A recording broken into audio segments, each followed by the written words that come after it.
తెలంగాణ రాష్ట్ర ఆవిర్భావ దినోత్సవ వేడుకలకు విచ్చేసిన జిల్లా ప్రజలకు, ప్రజా ప్రతినిధులకు, స్వాతంత్ర సమర యోధులకు, అధికారులకు, విద్యార్థులకు హృదయపూర్వక శుభాకాంక్షలు. ఈ రోజు తెలంగాణ రాష్ట్ర అవతరణ దినోత్సవ వేడుకలను వైభవంగా జరుపుకుంటున్న జిల్లా ప్రజలకు శుభాకాంక్షలు. స్వరాష్ట్ర సాధన పోరాటంలో అసువులు బాసిన అమరవీరులందరికీ ఘనంగా నివాళి అర్పిస్తున్నారు. ఎందరో అమరవీరుల త్యాగాల పునాదుల మీద ఏర్పడిన తెలంగాణ రాష్ట్రం ఈ రోజు అన్ని రంగాల్లో దశ దిశల వెలుగులు విరజిమ్ముతోంది. దేశంలో అందరి దృష్టిని ఆకర్షిస్తుంది అని చెప్పుకునేందుకు గర్వపడుతున్నాను. ఈ సందర్భంగా అమరుల కుటుంబాలకు, ఉద్యమకారులకు, స్వరాష్ట్ర సాధన పోరాటంలో పాలు పంచుకున్న ప్రతి ఒక్కరికి పేరు పేరున ప్రణామాలు. తెలంగాణ రాష్ట్రాన్ని భారతదేశంలో ప్రపంచ స్థాయిలో అగ్రస్థానంలో నిలిపేందుకు గౌరవ ముఖ్యమంత్రి రేవంత్ రెడ్డి నాయకత్వంలో తెలంగాణ రైజన్ 2047 విజన్తో ప్రజాప్రభుత్వం ముందుకు సాగుతోంది.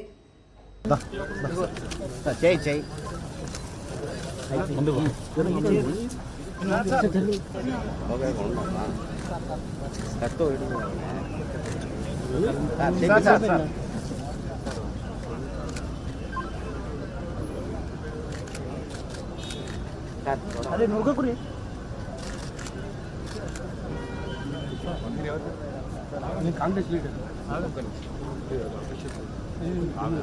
అర్బన్ బ్యాంక్ చేయడం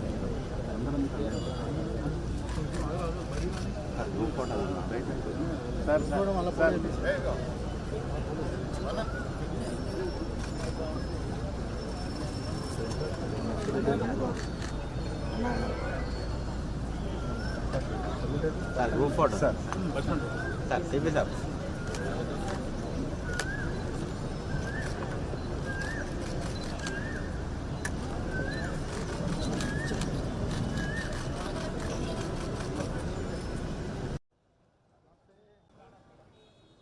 కార్యక్రమానికి ఇచ్చేసిన గౌరవనీయులు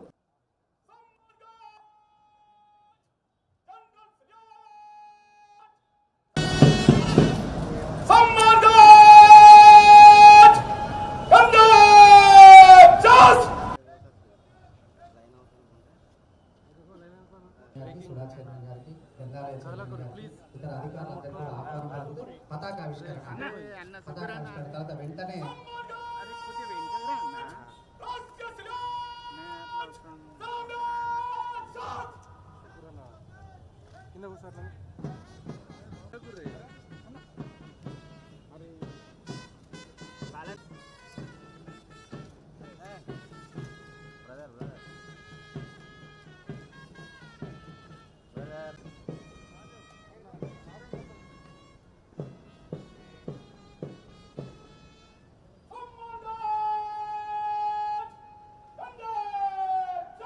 తెలంగాణ రాష్ట్ర గీతం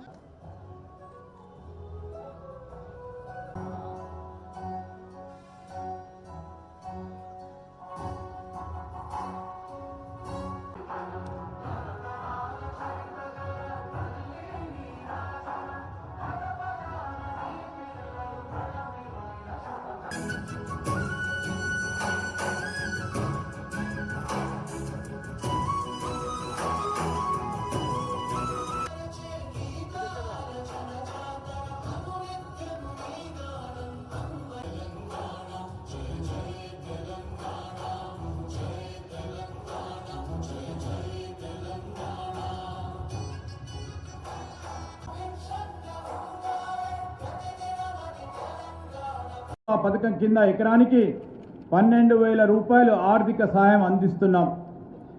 రైతులు పండించిన ప్రతి గింజను కొనుగోలు చేస్తూ ధాన్యం కొనుగోలు చేసిన 24 గంటల్లోనే రైతు ఖాతాల్లో నగదు జమ చేయడం జరుగుతూ ఉంది.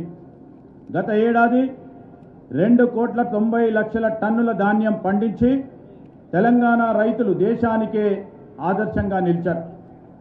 అకాల వర్షాల పంట నష్టపోయిన రైతులకు ఎకరా 10,000 రూపాయలు పరిహారం ఇస్తున్నాం. సన్న ధాన్యానికి క్వింటల్కి 500 రూపాయల బోనస్ చెల్లిస్తున్నాం. భూమి లేని వ్యవసాయ కూలీల కుటుంబం ఇంద్రమ్మ ఆత్మీయ భరోసా కింద ఏడాదికి 12,000 రూపాయల ఆర్థిక సహాయం అందజేయడం జరుగుతూ ఉంది.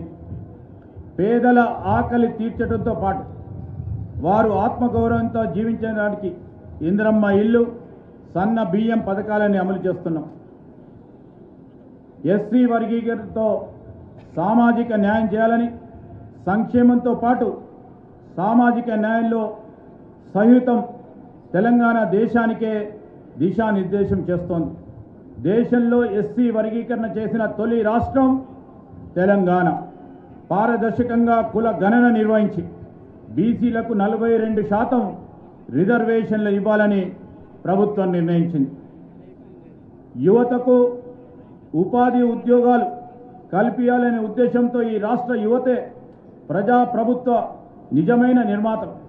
వారి భవిష్యత్తుకు గ్యారంటీ ఇస్తూ యువత ఉపాధి ఉద్యోగ కల్పనే లక్ష్యంగా ప్రభుత్వం పనిచేస్తూ ఉంది. మొదటి ఏడాదిలోనే 60,000 ప్రభుత్వ ఉద్యోగాలను భర్తీ చేసింది. 3 లక్షల కోట్ల పెట్టుబడులు సాధించి ప్రైవేట్ రంగంలోనే 1,00,000 ఉద్యోగాలు సృష్టిస్తూ ఉన్నాం. రాజీవ్ అభయ హస్తం పథకం కింద సివిల్స్ చదివే వారికి ఆర్థిక సహాయం అందిస్తున్నాం. తెలంగాణను $1 ట్రిలియన్ ఎకానమీ స్టేట్గా మార్చాలని లక్ష్యంగా పెట్టుకున్నాం. విద్యా వ్యవస్థలో విప్లవాత్మకమైన మార్పు శ్రీకారం చుట్టాం. 25 ఎకరాలు సువిశాల విస్తీర్ణంలో young India integrated model school నిర్మాణానికి శ్రీకారం చుట్టాం. 58 పాఠశాలల నిర్మాణాలు చేపట్టాం. పాఠశాలల అభివృద్ధికి విద్యా